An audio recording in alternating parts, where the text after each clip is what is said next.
Sevastopol নামে রাশিয়ার একটি অত্যাধুনিক স্টিলথ সাবমেরিন দ্য এনটিটি নামক একটি শক্তিশালী এআই সিস্টেম চালু করে। এটি চালু করতে ক্রস আকৃতির একটি বিশেষ চাবি ব্যবহার করা হয়, যা 2 খণ্ডে বিভক্ত। কিন্তু এআইটি নিজে থেকেই চিন্তা করার ক্ষমতা অর্জন করে এবং অবাধ্য হয়ে ওঠে। এটি কৌশলে সাবমেরিনের কর্মীদের বোকা বানিয়ে তাদের নিজেদের উপরেই টর্পেডো হামলা চালাতে বাধ্য করে। এতে সাবমেরিনটি ধ্বংস হয়ে উত্তর মহাসাগরে ডুবে যায় এবং ভেতরে থাকা সবাই মারা যায়। এরপর বিশ্বের ক্ষমতাধর দেশগুলো এই এআইটিকে নিজেদের কবজায় আনতে চায় এবং সেই বিশেষ চাবিটি খুঁজে পাওয়ার জন্য প্রতিযোগিতায় নেমে পড়ে।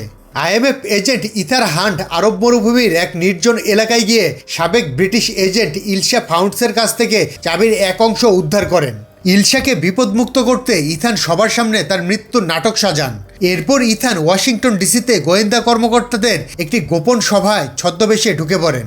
সেখানে সিআইএ ডিরেক্টর ইউজিন ক্রিটিজ জানান যে এনটিটি ইন্টারনেটের মাধ্যমে বিশ্বের সব সামরিক গোয়েন্দা সংস্থা এবং ব্যাংক ব্যবস্থার নিয়ন্ত্রণ নিতে পারে। ইথান সেখানে নিজের পরিচয় প্রকাশ করেন এবং কর্মকর্তাদের জানান যে তিনি এনটিটিকে পুরোপুরি ধ্বংস করতে চান। এরপর তিনি এনটিটিকে ধ্বংস করার সংকল্প নিয়ে সেখান থেকে কৌশলে পালিয়ে যান। ইথান তার সঙ্গী বেনজি ডান ও লুথার স্টিকেলকে নিয়ে চাবির দ্বিতীয় অংশটি উদ্ধারের জন্য আবুধাবি বিমানবন্দরে যান। সেখানে গিয়ে জানা যায় যে চাবিটি নকল, কিন্তু সেখানে ইথানের সাথে গ্রেস নামক এক দক্ষ চোরের দেখা হয়। সে ইথানের কাছ থেকে চাবির আসল অংশটি চুরি করে নেয়। ওদিকে লুথার ও বেনজি একটি নকল পারমাণবিক বোমা নিষ্ক্রিয় করেন। মার্কিন এজেন্টরা ইথানকে তাড়া করে, কিন্তু ইথান তার পুরনো শত্রু গ্যাব্রিয়েলকে দেখতে পান এবং মিশন স্থগিত করে সঙ্গীদের নিয়ে সরে পড়েন। গ্রেস রোমে পালিয়ে গিয়ে পুলিশের হাতে ধরা পড়েন, কিন্তু ইথান সেখানে পৌঁছে তাকে পুলিশ, মার্কিন এজেন্ট এবং এনটিটির ঘাতক প্যারিসের হাত থেকে বাঁচিয়ে নিয়ে আসেন। সুযোগ বুঝে গ্রেস আবারও পালিয়ে যান। তখন ইথান তার দলবল নিয়ে গ্রেসকে খুঁজতে ভেনিসে যান। সেখানে তারা এলানা নামে এক অস্ত্র ব্যবসায়ীর পার্টিতে লুকিয়ে প্রবেশ করেন। জানা যায় এলানাই চাবির দ্বিতীয় অংশের মালিক এবং তিনি গ্রেসকে তাড়া করছিলেন ইথানের চাবিটি চুরি করার জন্য। তিনি পরদিন ওরিয়েন্ট এক্সপ্রেস ট্রেনে চাবির 2টি অংশ একজন ক্রেতার কাছে বিক্রি করার পরিকল্পনা করেন। সেখানে গ্যাব্রিয়েল ঘোষণা করেন যে পরদিন চাবিটি তার কাছেই থাকবে এবং ইলশা বা গ্রেসের মধ্যে একজন মারা যাবে। ইথান এলেনাকে চাবিটি বিক্রি করা থেকে আটকানোর চেষ্টা করেন, আর সেই ফাঁকে গ্যাব্রিয়েল এবং গ্রেস পালিয়ে যান। ইথান যখন গ্রেসকে অনুসরণ করছিলেন তখন এনটিটি তাদের রেডিও সিস্টেম হ্যাক করে ঢুকে পড়ে এবং ইথানের সঙ্গী বেনজির কণ্ঠ নকল করে ইথানকে ভুল পথে চালিত করে। সেখানে ঘাতক প্যারিসের সাথে ইথানের মারামারি হয়, কিন্তু ইথান তাকে মারার সুযোগ পেয়েও ছেড়ে দেন। অন্যদিকে গ্যাব্রিয়েল গ্রেসকে আক্রমণ করেন এবং ইলশাকে হত্যা করেন, যা ইথানকে মানসিকভাবে ভীষণ ভেঙে ফেলে। চাবিটি বিক্রি করার আগে ইথানের সঙ্গী লুথার একটি গোপন জায়গায় চলে যান, যাতে এনটিটি তাকে ট্র্যাক করতে না পারে।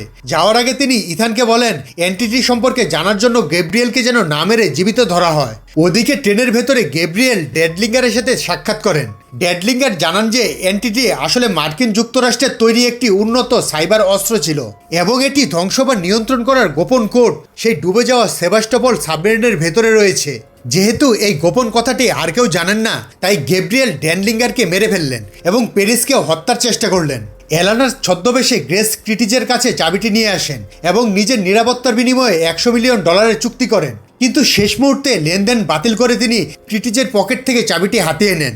ইথান প্যারাসুটের মাধ্যমে ট্রেনে ঝাঁপিয়ে পড়ে গ্রেসকে বাঁচান, কিন্তু গ্যাব্রিয়েল চাবিটি কেড়ে নিতে সক্ষম হন। ট্রেনের ছাদে ইথানের সাথে মারামারির পর গ্যাব্রিয়েল পালিয়ে যান এবং সামনের একটি ব্রিজ বোমা দিয়ে উড়িয়ে দেন। ইথান ট্রেনের ইঞ্জিন আলাদা করে যাত্রীদের জীবন বাঁচান। এরপর ইথান ও গ্রেস ধ্বংস হতে থাকা বগিগুলো থেকে প্যারিসের সাহায্যে বেঁচে ফেরেন। মৃত্যুর আগে প্যারিস ইথানকে সেভাস্টোপল সাবমেরিনের সাথে চাবির সংযোগের কথা জানান, যেটা দিয়ে আসলে ওই ডুবে যাওয়া সাবমেরিনটি খুলতে হবে। অবশেষে গ্রেস আইএমএফে যোগ দেওয়ার ইচ্ছা প্রকাশ করেন।